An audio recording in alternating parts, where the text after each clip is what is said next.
Critical Library Mismatch Involving the Software Provider Library DLL. I'm Sophie Chen, a senior Windows developer, and I'll help you get your PC back to a stable state. To kick off the Software Provider Library Guide, I've provided an official resource for maintaining a healthy and synchronized workstation. This is the Software Provider Library, the Microsoft Software Shadow Copy Provider Library. It is the engine that allows backup software, like Windows Backup or Macrium Reflect, to create shadow copies of files currently in use. If missing, system restore and disk backups will fail with VSS Provider Error 0x800-42308. Now that you're up to speed on the files role, let's begin the repair process. Because Software Provider Library DLL is a verified system file, we need to run an integrity check. Open command prompt with administrative rights and execute the sfc/scan now command to refresh your core Windows library automatically. If no luck was had with the redistributable package, we will escalate the fix by performing a targeted reset of the system state.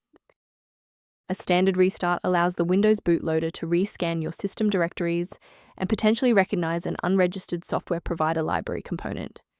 Before you go, bookmark this video or click the like button. This ensures the video stays in your library so you can finish the final steps as soon as you're back at your desktop. If the software remains unresponsive after the reboot, we'll transition to manual environment synchronization. Feel free to pause the video during the sync process. Since a standard reboot didn't restore the system manifests, we need to perform a deep repair of the Windows image. First, open command prompt as admin. Second, you're going to type dism/online//cleanup-image//restore health, then hit enter. Why are we doing this? Well, this forces Windows to download a fresh master copy of the system manifests from Microsoft servers to replace corrupted source files that SFC can't fix on its own. From a systems engineering perspective, there is one major security pitfall I need to help you avoid. Protect your workstation by avoiding the temptation of quick manual fixes for Software Provider Library DLL, as most free repositories prioritize ad revenue over file safety, often leading to the installation of obsolete or harmful software. To ensure your system remains within verified parameters, you might choose to use an authorized maintenance path for ongoing support.